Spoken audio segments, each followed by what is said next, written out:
بالله من الشيطان الرجيم. بسم الله الرحمن الرحيم وبه نستعين. الحمد لله والصلاة والسلام على رسول الله محمد بن عبد الله وعلى آله وأصحابه ومن سلك مسلكه ومن نهج منهجه ومن استمسك بعروته إلى يوم الدين. فيا أيها السامعين في كل مكان أحييكم بتحية عاطرة أقول السلام عليكم ورحمة الله تعالى وبركاته. lẹ́yìn tí a dúpẹ́ fún Ọlọ́run ọba tí ẹnìkan ò dìbò fún kó tó máa jẹ́ Ọlọ́run, tí ó ti sí baba ńlá àwọn tí wọ́n lè di kóòpù láti lé Ọlọ́run ọba kúrò láàyè rẹ̀. Ọlọ́run ọba sọ̀rọ̀sọ̀rọ̀ ọ̀rọ̀ tó jẹ́ pé ó sọ lánàá ń bá àná mu, ó sọ lénìí ń bá òní mu, kódà tó bá tún di ọ̀la gan yóò tún máa bá ọ̀la mu. Ọlọ́run ọba yìí Khaliqul Baraya, síbọn lọ́ba adẹ́dá, ó ń lọ́ba àṣẹ̀dá, ọba tó jẹ́ pé ó ń pèsè ọmọ fáwọn tí ń bímọ tí ó sì sin tí ó fọlọ́run ọba ṣe. Kódà nínú nǹkan tí máa ń bí Ọlọ́run ọba nú jù láyé nínú àkọọ́lẹ̀ Al-Qur'an, ó náà ní ká máa ṣàfitì ọmọ sọ́dọ̀ rẹ̀. Ọlọ́run ọba yìí ọba tó lówó ni, tí ó máa fún ẹni tó ní ìdí owó lówó láyé tí ò sì sí tọ́lọ́run bó fowó ṣe. Ọlọ́run ọba yìí ọba jídáramọ̀ ni, torí pé inú ròyìn Ọlọ́run ọba fa'alu lima yurid, ọba sì yóò wù ni. Ọlọ́run ọba yìí ó tóbi ju tí fi ń tóbi lọ, ọba tó ga ju tá a fi lè mọ̀ rò pé ó ga láyé, ó ga jùlọ láyé. Ọba ọlá, ọba ọlà, ọba tó jẹ́ pé gbogbo ọba ayé pátá wọ́n máa bá a lábẹ́ bíbẹ Ọlọ́run ọba ni. Ọba tó jẹ́ pé faridun fi mulkihi, àṣọ lọ́lọ́run nínú ọlá rẹ̀. Ẹnìkan kan ọba Ọlọ́run ọba kẹgbẹ́ níbi tí agbára Ọlọ́run ọba tóbi tó. Fàyà ibadallah, gbogbo ẹ̀yin tí ẹ wá ń gbọ́ mi tá a jẹ́ olùjọ́sìn fún Ọlọ́run, ẹ wá já lọ mọ̀ wípé Ọlọ́run ọba yìí ní tí máa ń bí Ọlọ́run ọba nú jù láyé, tá a bá lọ ẹjá lọ mọ̀ jù látọ̀lọ́ ká lọ mọ̀ láti sin lọ wípé Ọlọ́run ọba ò wá orogún, kò wá ká máa mú ẹnìkan ní aláfẹ̀yìntì, ká máa wá ẹnìkan ní olùrànlọ́wọ́, ká máa wá ẹnìkan lẹ́ni tó yẹ pé òun lá máa fi ṣe akàsọ̀ lọ sọ́dọ̀ rẹ̀ yìí pé kó ṣe nǹkan fún wa. Wàlà Ọlọ́run ọba ò fẹ́. Ẹ jẹ́ ká lọ sọ́dọ̀ Ọlọ́run ọba direct, ká béèrè nǹkan tá a bá ń fẹ́, Ọlọ́run bó sì fi lé wa lọ́wọ́. Ọlọ́run ọba pè wá nínú Al-Qur'an láìmáyà ẹ̀, ó ní ad'uni astajib lakum, ẹ pè mí ń dá yín lóhùn. Láyé mi wa inni qaribun ujibu da'wata da'i iza da'ani, mo súnmọ́ yín ju ká sún ọrùn yín lọ, ẹ pè mí. Gbogbo àti ẹ bá ń pè mí Ọlọ́run mọ̀ ẹ́ jẹ yín. Títóbi fún Ọlọ́run ọba yìí jẹ̀mọ́. A wá fi Ọlọ́run ọba yìí a fi kí aṣáájú ẹ̀dá Ànábì Muhammad sallallahu alayhi wa sallam, shafi'u mushaffa, sayyidil arabi wal ajami, khatamal anbiya'i wa imamul mursalin. Ànábì Muhammad tó yẹ yí pé ó ní gbẹ̀yìn gbogbo àwọn ànábì Ọlọ́run, ó ní aṣáájú, ó náà ni Ọlọ́run bá fi ṣe adé fún gbogbo àwọn ànábì Ọlọ́run ọba tó ti wá sáyé. Ọlọ́run ọba ó rán aṣáájú ẹ̀dá Ànábì Muhammad bashiran, kó a máa fún wa ní ìró ìdùnnú, wa nadhiran, kó sì máa kìlọ̀ àwọn nǹkan tí ò dáa fún wa. Torí pé Ọlọ́run ọba kan lè sọ fún aṣáájú ẹ̀dá Ànábì Muhammad ní pé wa ma atakumur rasulu fakhudhu, gbogbo nǹkan tí òjíṣẹ́ mi bá mú wá fún yín o, ẹ gbámú, ẹ lò, ẹ tẹ̀lé. Wa ma nahakum anhu fantahu, gbogbo tó bá sì sọ fún wa yí pé ká jìnà sí, ẹ jẹ́ ká jìnà sí. Eléyìí ni iṣẹ́ tí Ọlọ́run bá fi rán aṣáájú ẹ̀dá Ànábì Muhammad. Ànábì yìí ẹ má jẹ́ á gbàgbé, nínú òkùnkùn àìmọ̀kan ni gbogbo ayé wà tẹ́lẹ̀.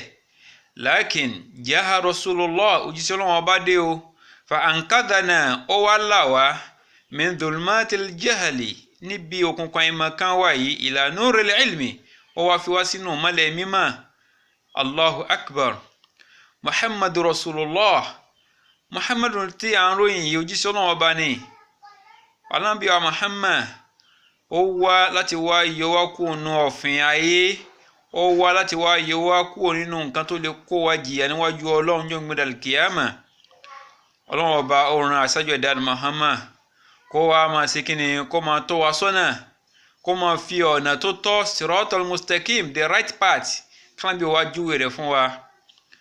Àwa tọrọ ìkẹ́ àti ìgẹ̀ fún Ànábì Muhammad náà.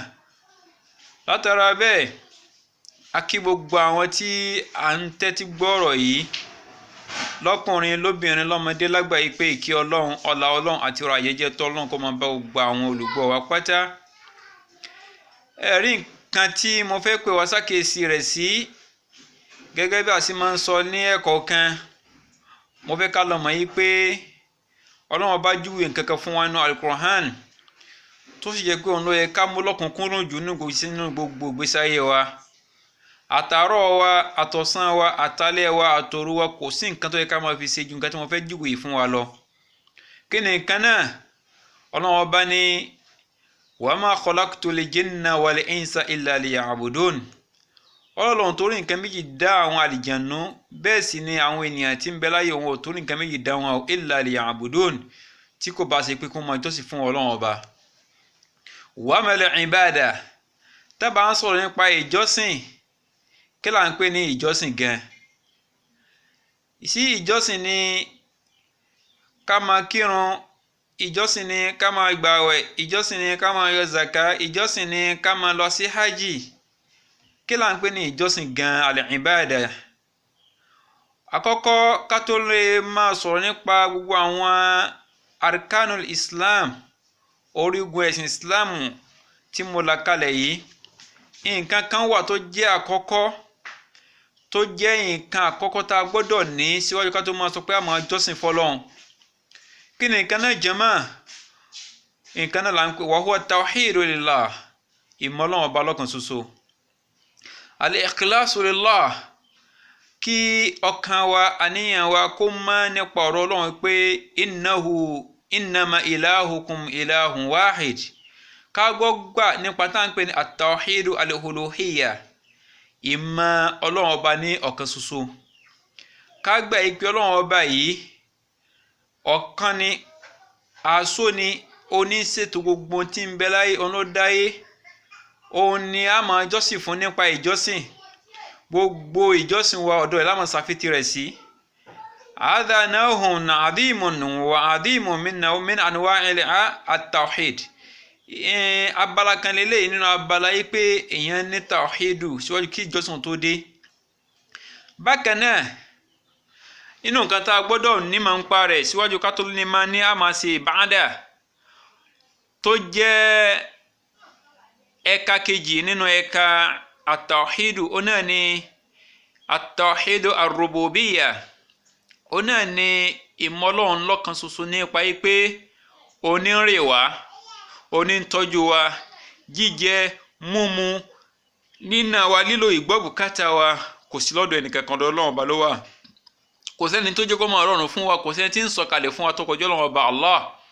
Torí pé nínú ìròyìn tó fi ròyìn ara rẹ̀, khaliqun, ọba adẹ́dà, walladhi khalaqakum, Ọlọ́run ọba yìí ló máa dá yín, walladhi anzala minas sama'i ma'an, ó ní ń sọ òjò kalẹ̀ láti sánmà, linukhrija bihi minas thamarat, láti lè bá a máa mú jáde fún wa nínú àwọn irúgbìn. Ọlọ́run ọba ní ń tọ́jú wa, tójú ò bá rọ̀ nǹkan kó lágbára, nǹkan wọ̀n ní nǹkan jíjẹ. Irrigation, àwọn èèyàn agriculture, àwọn tó ń ṣe agriculture ni wọ́n máa fi produce, yóò dẹ̀ máa ń cost púpọ̀. Ṣùgbọ́n Ọlọ́run ọba ń sọ ìkẹ́ rẹ̀ kalẹ̀ fẹ́mi àti ẹ láti sánmà, ọ̀sìtì Ọlọ́run ọba òkè ọ̀. Inú nǹkan tá a tún gbọ́dọ̀ ní nínú ẹ̀ka tawhidu, ìmọ̀ Ọlọ́run lọ́kan, ó náà ní al-asma'u wa sifat. Gbogbo orúkọ Ọlọ́run ọba yìí tá a mọ̀, wa sifat àtàwọn ìròyìn tó Ọlọ́run ọba fi ròyìn rẹ̀ nínú Al-Qur'an. Torí pé a gbọ́dọ̀ nígbàgbọ́ ní gbogbo àwọn orúkọ yìí. walillahi al-asma'ul husna tọ́lọ́run ọba làwọn kan ti fi ń dáa jùlọ. ẹ jẹ́ ká la wo àwọn orúkọ Ọlọ́run ọba tó bẹ̀rẹ̀ látòrí Allahu fún ara rẹ̀ tẹ́nìkan ò lè bá jẹ́ fún nìkan. Ar-Rahman, Ar-Rahim, Al-Maliku, Al-Qudus, As-Salam, Al-Mu'min, Al-Muhaymin, Al-Azizu, Al-Jabbaru, Al-Mutakabbir, Al-Khaliqu, Al-Bari'u, Al-Musawwir, Al-Ghaffar, Al-Qahhar, Al-Razzaq, Al-Fattah, Al-Alim, Al-Qabid, الباسط الخافض الرافع المعز المذل السميع البصير الحكم العدل اللطيف الخبير. gbogbo àwọn orúkọ yìí pátá léyìí tó hàn sí wa tí ṣe 99 àtàwọn tó pamọ́ nínú orúkọ Ọlọ́run ọba a gbọ́dọ̀ nígbàgbọ́ ní gbogbo wọn látòkè délẹ̀ torí pé kí ni kò sẹ́ni tó ní àwọn ọkọ̀ yìí tó kọjú Ọlọ́run ọba Allah. tabatu wa nímọ̀ tá ti nígbàgbọ́ nípa àwọn anwa'u tawhid àwọn types tá ń pè ní ìmọ̀ Ọlọ́run ọba lọ́kàn yìí tá ti ní al-kalimatul ikhlas gbólóhùn tí ń sọ yàn di mùsùlùmí, kalimatu tawhid gbólóhùn tó pé tá a bá ti lè wí a ti di olùgbàgbọ́ òdodo nìyẹn. kí ni nǹkan náà? ọ̀nà ni ashhadu an la ilaha illallah wa ashhadu anna muhammadar rasulullah. tá a bá ti lè wí gbólóhùn yìí a ti di mùsùlùmí nìyẹn. ìgbàlá tó wá lẹ́tọ̀ọ́ sí àti máa ṣe kí ni àti máa ṣe àwọn tá à ń pè ní al-ibada. rasul ibada as-salat, olórí ìbádà gan náà ni ìrun kíkí. tí ìrun bá ti wọnú gbèsè ayé wa ẹ jẹ́ àgbà wí pé àti ń rí ojú rere Ọlọ́run bá bọ̀ díẹ̀díẹ̀ nìyẹn. as-salat awwalu ma yu'assabu bi abdi yawm al-qiyamah. as-salat àkọ́kọ́ nǹkan tó Ọlọ́run bọ́ ọkọ́ sí ìṣirò ẹ̀yìn gbẹ̀rẹ̀ kíámọ̀ náà ni ìrun kíkí. nítorí pé tá a bá sọ̀rọ̀ nípa ìbádà a gbọ́dọ̀ sọ ọ̀rọ̀ ẹ̀kúnrẹ́rẹ́ nípa tá à ń pè ní ìrun kíkí torí pé al-farqu tá à ń pè ní ìyàtọ̀, the difference between Muslim and non-Muslim is prayer. ìyàtọ̀ tí ń bẹ láàrin mùsùlùmí àti ẹni tí èsì mùsùlùmí irun mọ́ ní. gbogbo tó ń tali máa pè ní ìbádà yòókù pátá àwọn yòókù náà àwọn tí èsì ẹlẹ́sìn Islam náà ń ṣe wọ́n ń gbààwẹ̀ bó jẹ́ pé ààwẹ̀ tí wọ́n kò sí kí ni kò ní ìtẹ́wọ́gbà bọ́lọ̀ sí ní ká máa gbà. àwọn náà láwọn ń sin ìrìn àjò lọ sílẹ̀ mímọ́ tí èsì tó náà bá fọwọ́ sí.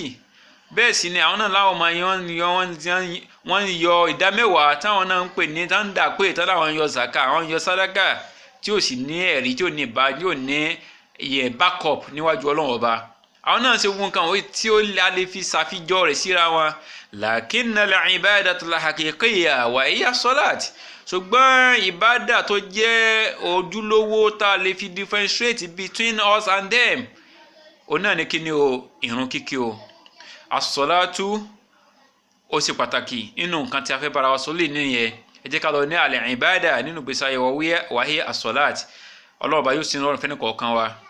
eléyìí ni ọ̀rọ̀ ìyànjú tí mo fẹ́ gba ẹni kọ̀ọ̀kan wa. ẹ dákun ẹ má jẹ́ ajẹ́ ẹni tí ó mọ̀ kí inú Ramadan nìkan, ẹ má jẹ́ ajẹ́ mùsùlùmí Ramadan, ẹ jẹ́ ajẹ́ mùsùlùmí ní gbogbo gbà. Ramadan súnmọ́ wa báyìí ẹ máa wò ó ọ̀pọ̀lọpọ̀ mọ́sálásí tí èkún tẹ́lẹ̀ wọ́n bẹ̀rẹ̀ sí kún. a máa jẹ gbèsè ẹni báyìí a máa jẹ gbèsè àgé lópin ìgbà tó yẹ pé Ramadan ló ń pe ọ̀pọ̀lọpọ̀ wọn wá. Ọlọ́run bá yóò ràn ẹnìkọ̀ọ̀kan wa lọ́wọ́ o.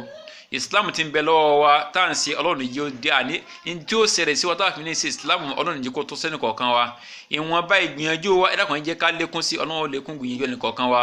subhanaka allahumma wa bihamdika ashhadu an la ilaha illallah astaghfiruka wa atubu ilayk. èmi náà ni ọmọ yẹn inú Islam alhaji Ustaz Abdulhakeem Adebayo Abdulrasheed. assalamu alaikum wa rahmatullahi wa barakatuh.